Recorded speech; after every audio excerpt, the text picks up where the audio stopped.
నమస్కారం. ఆంధ్రనాయక శతకంలో తర్వాత పద్యాలు చూద్దాము. పరపిన శస్త్రం బహుముఖంబుల దైత్యవాహిని మర్మముల్ వ్రచ్చి వెడల ముందు దూసిన బాణమున కన్న సరిమించి వెనుకమ్ము దైత్యుల విరుగబొడువ ఏసిన మార్గణం బెదురెక్కి ఇతరాస్త్రమడచి క్రవ్యాదుల మగుడ చేయ నిగడించిన శరంబె నిర్జరాలుల దృంచి తొడిదొడి తనకు దాదొనకు చేర తొలగిరసురులు కొంత నీ బలిమి తెలిసే ముష్టి నీదంత నీ అస్త్రములదే వింత చిత్ర చిత్ర ప్రభావ దాక్షిణ్య భావ హత విమత జీవ శ్రీకాకుళాంధ్రదేవ. ఈ పద్యంలో శ్రీరాముడి అస్త్రశస్త్ర కౌశలాన్ని గురించి చెప్తున్నాడు కవి. పరపిన శస్త్రంబె బహుముఖంబుల దైత్య వాహిని మర్మముల్ వ్రచ్చి వెడల. నువ్వు ఒక ఆయుధాన్ని ఆ శత్రువుల మీద ప్రయోగించినప్పుడు ఆ ఆయుధం వెళ్ళి ఆ శత్రువుల యొక్క సైన్యం ఏదైతే ఉందో దాన్ని పూర్తిగా నాశనం చేస్తుంది. అంతటి తీవ్రమైన వేగంతో ఆ ఆయుధం వెళ్ళి ఆ శత్రుసేనని నశింపచేస్తోంది. ఇంకా ముందు దూసిన బాణమున కన్నా సరిమించి వెనుకమ్ము దైత్యుల విరుగబొడవ. నువ్వు ఒక బాణాన్ని వదులుతున్నావు, ఆ బాణం వెళ్ళి శత్రువు మీద పడే లోపుగా మరొక బాణాన్ని కూడా వదులుతావు. అది వెళ్ళి ముందు బాణం కంటే కూడా తీవ్రంగా శత్రువుల్ని సంహరిస్తుంది. ఏసిన మార్గణం బెదురెక్కి ఇతరాస్త్రం అడచి క్రవ్యాదుల మగుడ చేయ. క్రవ్యాదులు అంటే రాక్షసులు. అయితే ఈ వేసినటువంటి ఆ బాణం ఏదైతే ఉందో అది ఆ ఆయుధాలతో అంటే ఈ రాక్షసులు ఉపయోగించినటువంటి అస్త్రాలన్నింటినీ కూడా ఎదుర్కొని ఆ రాక్షసుల్ని తిరోహితులుగా చేస్తోంది, అంటే పారిపోయేలాగా చేస్తోంది. నిగిడించిన శరంబే నిర్జరాలుల త్రుంచి తొడిదడి తనకు దొనకు చేర. నువ్వు ఎప్పుడైతే ఆ బాణాన్ని వేస్తూ ఉంటావో ఆ బాణం ఏమవుతుంది, అది వెళ్ళి నిర్జరాలులు అంటే రాక్షసులు, నిర్జరులు అంటే దేవతలు. జర అనేది లేదు వాళ్ళకి, అందుకు నిర్జరులు అయ్యారు. జర అంటే ముసలితనం, అది లేని వాళ్ళు దేవతలు. వాళ్ళ యొక్క శత్రువులు అరులు అంటే రాక్షసులు. నువ్వు పంపించినటువంటి ఆ బాణం ఏదైతే ఉందో అది రాక్షసుల్ని త్రుంచుతోంది, అంటే సంహరిస్తోంది. సంహరించి తొడిదొడి తనకు దొనకు చేర. అంటే ఇతడు అంబుల పొదిలో నుండి బాణాన్ని వేసినప్పుడు ఆ బాణం ఎటువంటి మహిమ కలగది అంటే వెళ్ళి ఆ శత్రువుల్ని సంహరించి మళ్ళీ ఆ రాముడి తాలూకు అంబుల పొదికి చేరుకుంటుంది. రామబాణం సంహరిస్తుంది శత్రువుల్ని, మళ్ళీ తనంతట తానే వెనక్కి వచ్చి అంబుల పొదిలో ఒదిగి ఉంటుంది. అటువంటి మహిమ కలిగినట్టు బాణం ఉంది నీ దగ్గర. అందు గురించి అసురులు కొంత నీ బలం తెలుసుకుని తొలగిపోయారు, అంటే ఓడిపోతున్నారు, అలాగే సంహరించబడుతున్నారు. అంతేగాని ముష్టి నీదెంత, నీ అస్త్రములదే వింత, నువ్వు ప్రయోగించే అస్త్రాలదే గొప్పయ్యా, అవే ఎంతో వింతగా ఉంటూ శత్రు సంహారం చేస్తున్నాయి. నీ గొప్పతనం ఏమీ లేదు అందులో. ముష్టి నీదంతా అంటున్నాడు ఇక్కడ. మనం ఇది కొంచెం నీచార్థంలో వాడతాం అన్నమాట. ముష్టి అనేది మామూలుగా ముష్టి అంటే పిడికిలేని అర్థం, పిడికిల్ని ముష్టి అంటాం కదా. అయితే ఇతను ధనుర్బాణాలని ప్రయోగించినప్పుడు ఈ పిడికిలతో గట్టిగా పట్టుకుంటాడు, ఆ పిడికిలతో బాణాన్ని సంధించి వదులుతాడు, అంటే అది ముష్టితోటి చేస్తున్నాడు. కానీ ఇక్కడ అర్థం ఎలా వస్తుంది, ముష్టి ఇదంతా అంటే నీదే ఏముందయ్యా నీ వీరత్వంలో ముష్టి వీరత్వం అన్నట్టు అర్థం వస్తుంది. కానీ అది కాదు, అతని తాలూకు ముష్టిలో ఉన్నటువంటి బలం, ఆ బలం వల్లనే అతని అస్త్రాలు కూడా ఆ విధంగా ప్రయోగించబడ్డాయి.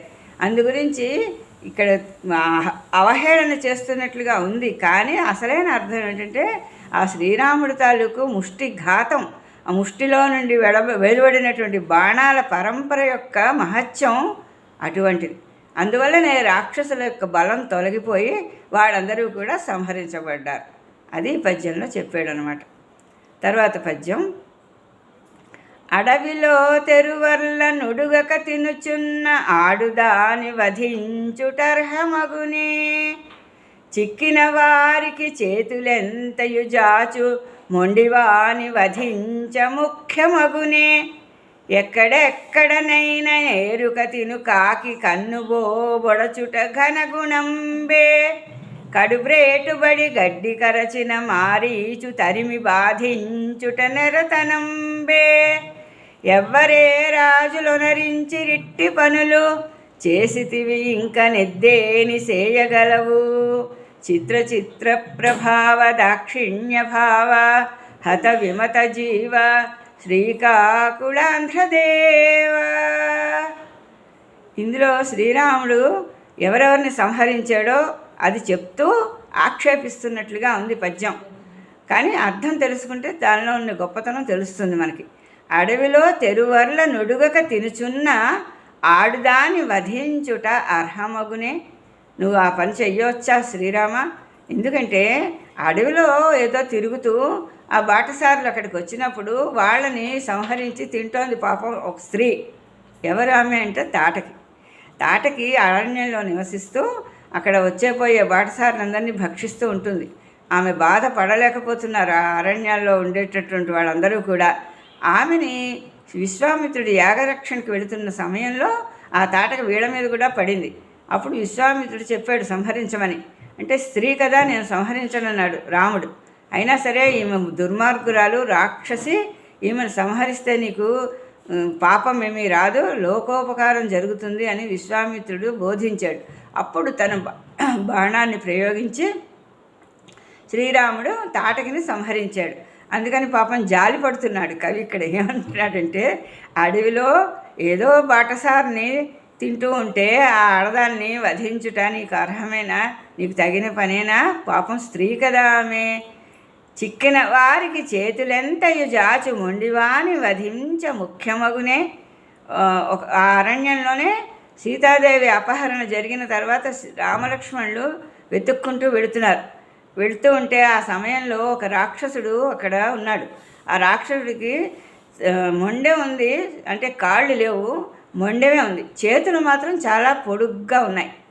ఆ రాక్షసుడు ఏం చేస్తూ ఉంటాడంటే తన రెండు చేతుల్ని చాచి దూరంగా ఉన్న జంతువులనైనా మనుషులనైనా సరే పట్టుకోగలడు, అంత పొడుగుంటాయి చేతులు మాత్రమే చాచి వాళ్ళని పట్టుకుని రాక్షసుడు కనపడ్డు, ఎక్కడో ఉంటాడు, కానీ చేతులు మాత్రం చాలా పొడుగ్గా ఉండడంతో బాటసార్లు ఎవరికైనా వచ్చినా సరే ఆ చేతులతో పట్టుకుని నోటి దగ్గరికి తీసుకుని వెళ్ళి తినేస్తాడు అనమాట. అతనికి కన్ను కూడా తలంతా కలిపి ఒకటే కన్ను, తల మెడ గుండెల దగ్గర కలిసిపోయి ఉంటుందన్నమాట. కబంధుడు ఆ రాక్షసుడి పేరు. ఆ కబంధుడు రెండు చేతులు చాలా పొడుగ్గా ఉండడంతో ఈ రకంగా సంహారం చేస్తూ ఉండేవాడు బాటసారులకి. అలాగే రామలక్ష్మణుడు ఇద్దరు కూడా వచ్చినప్పుడు వాళ్ళని పట్టుకుని దగ్గరికి తీసుకుని వెళ్ళాడు. ముందు రామలక్ష్మణుడికి ఏం జరుగుతుందో అర్థం కాలేదు. ఎవరు పట్టుకుని ఇలా తీసుకెళ్తున్నారు, కనపట్టం లేదు ఎవరు అని ఆశ్చర్యపోయారు. తీరా కొంతసేపు అయిన తర్వాత ఆ చేతుల్ని దగ్గరికి తెచ్చుకున్నాడు, నోటి దగ్గరికి కబంధుడు. అప్పుడు చూశారు రాక్షసుని. అరే ఇతడు ఇలాంటి వాడే ఎవడు, ఎప్పుడు మనం వినలేదు కనలేదు అని ఆశ్చర్యపోయారు. ఇంకా అతను మనల్ని సంహరిస్తాడు అన్నప్పుడు లక్ష్మణుడు హెచ్చరించాడు రాముడిని, మనం ఇంకా ఉపేక్షిస్తే లాభం లేదు, ఏదో ఒక విధంగా ఈ రాక్షసుని సంహరించాలి అన్నాడు. అప్పుడు రాముడు ఒకవైపు లక్ష్మణుడు ఒకవైపు ఉన్నారు కదా చేతుల్లో, వాళ్ళు మెల్లిగా భుజాలని తమ కత్తులతోటి నరికేశారు. కబంధుడి భుజాలని నరికేశారు ముందు. ఎప్పుడైతే భుజాలు నరకబడ్డాయో కబంధుడు మరణించాడు. అయితే అతడు కూడా శాపవశాత్తు ఆ రాక్షసుడిగా ఉన్నాడు. ఆ శాపం తీరిందనమాట తర్వాత.